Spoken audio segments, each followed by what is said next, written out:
नमस्कार साथियों, मैं आपका साथी दिनेश बोहरा। देखिए, राजस्थान में मंत्रिमंडल गठन को लेकर तमाम तरीके से आज सुबह से शाम तक लगातार बहुत से जो विधायक है जिन्हें ऐसा लगता है कि उनका नंबर है, वो मंत्री बनने में लग सकता है। लगातार एक दूसरे को फोन कर रहे हैं, फोन पर देख रहे हैं कि कब घंटी बजेगी।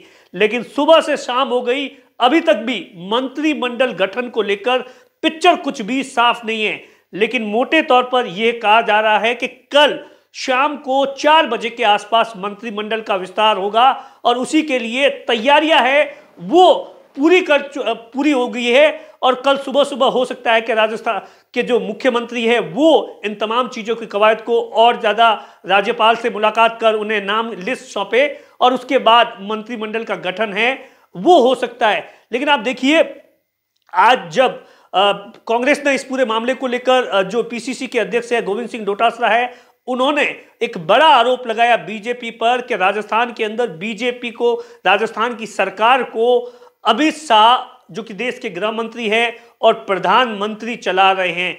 और उसी का जवाब जब बीजेपी के प्रदेश अध्यक्ष सीपी जोशी से ने बातचीत की तो उनका सीधे तौर पर कहना था कि जो डोटासरा जिस तरीके के आरोप लगा रहे हैं उन्हें हार का इतना मलाल है। और जिस तरीके से पिछले 24 घंटों के अंदर तमाम जो कांग्रेस की 2 योजनाएं थी, राजीव गांधी युवा एक कार्यक्रम था, उसके अंदर भी 5000 जितने भी अभ्यर्थी थे वो, और उसके साथ है एक और महात्मा गांधी प्रेरक करके एक योजना थी जिसके अंदर भी बताया जाता है कि काफी युवा थे। वो दोनों योजनाओं को बंद कर दिया गया। लेकिन आप देखिए, छत्तीसगढ़ के अंदर पिक्चर पूरी तरीके से साफ हो गई है। मध्य प्रदेश के अंदर आपने देखा कि कल पिक्चर साफ हो गई। वहां पर जिस तरीके से मंत्रिमंडल का गठन हुआ है, उसके बाद में राजस्थान के अंदर ऐसा कहा जा रहा है कि कुछ है वो फर्स्ट टाइम एमएलए है उन्हें मौका दिया जाएगा। पहले ये कहा जा रहा था कि मंत्रिमंडल है वो बहुत ही छोटा होगा, 12 या 13 होंगे। लेकिन अब जो जानकारी निकल कर आ रही है उसमें यह बताया जा रहा है कम से कम आप देखिए 17 से 18 मंत्री होंगे।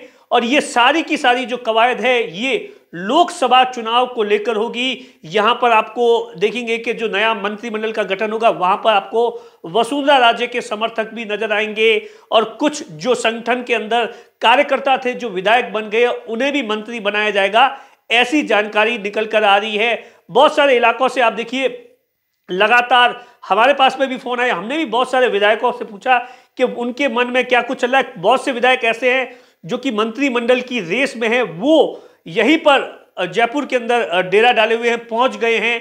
उन्हें लगता है कि कभी किसी भी वक्त है वो फोन आ सकता है। कुछ एक ऐसे विधायक है जिनका नाम हो सकता है लेकिन वो फिलहाल फील्ड के अंदर है। ऐसे में आप देखिए महंत प्रतापपुरी है, वो भी ऐसा बताया जाता है कि अपने इलाके के अंदर कार्यक्रम के अंदर व्यस्त है। और उसके अलावा बाकी जो वेस्टर्न राजस्थान के काफी ऐसे एमएलए हैं जिन्हें मंत्रिमंडल में जगह मिल सकती है, वो इस समय जयपुर के अंदर डेरा डाले हुए हैं। आज सुबह दोपहर के अंदर भी हमने जो सिवाना से विधायक है तीसरी बार के हमीर सिंह भायल है, वो हमें बीजेपी कार्यालय के अंदर उनसे हमारी मुलाकात हुई थी तो उनका नाम भी चल रहा है मंत्रिमंडल को लेकर। लेकिन आप देखिए 22 दिन हो गए, 22 दिन का इंतजार हो गया। राजस्थान के अंदर बीजेपी है वो अपने मंत्रिमंडल का गठन नहीं कर पाई है। ऐसे में कांग्रेस के साथ साथ आम लोगों के अंदर भी इस बात को लेकर चर्चा है कि बहुत सारे कामकाज है जो कि होते हैं वो बिना मंत्री के पॉसिबल नहीं है। अधिकारी है वो मौज मस्ती करते नजर आ रहे हैं। लेकिन अभी तक भी कुछ भी जो साफ होना चाहिए कि हाँ मंत्रिमंडल का गठन है, ऐसा कहा जा रहा है कल सुबह 11 बजे के आसपास है वो नए मंत्रिमंडल को लेकर पिक्चर है वो साफ होगी। और 17 से 18 कम से कम मंत्रिमंडल के अंदर जो सदस्य है वो होंगे।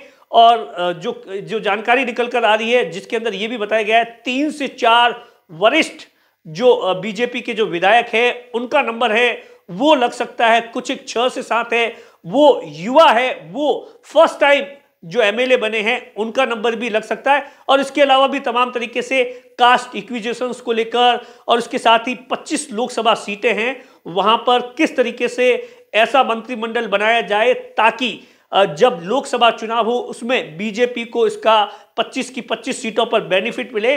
और ऐसा बताया जाता है कि 8 से 10 मंत्री के पद है वो खाली रखे जाएंगे जो कि लोकसभा चुनाव के बाद भरे जाने की कवायद है। अब देखिए जो राजभवन है वहां पर मंत्रिमंडल के गठन को लेकर तमाम जो तैयारी है वो पूरी कर दी गई है। अधिकारियों के साथ में बैठक हुई, तमाम तरीके से बस इंतजार है तो आदेश का कि कब आदेश आए और मंत्रिमंडल की जो प्रक्रिया है वो शुरू होगी। लेकिन जब तक मैं ये वीडियो शूट करता हूं तब तक किसी भी तरीके की ऑफिशियली जानकारी नहीं है। नमस्कार।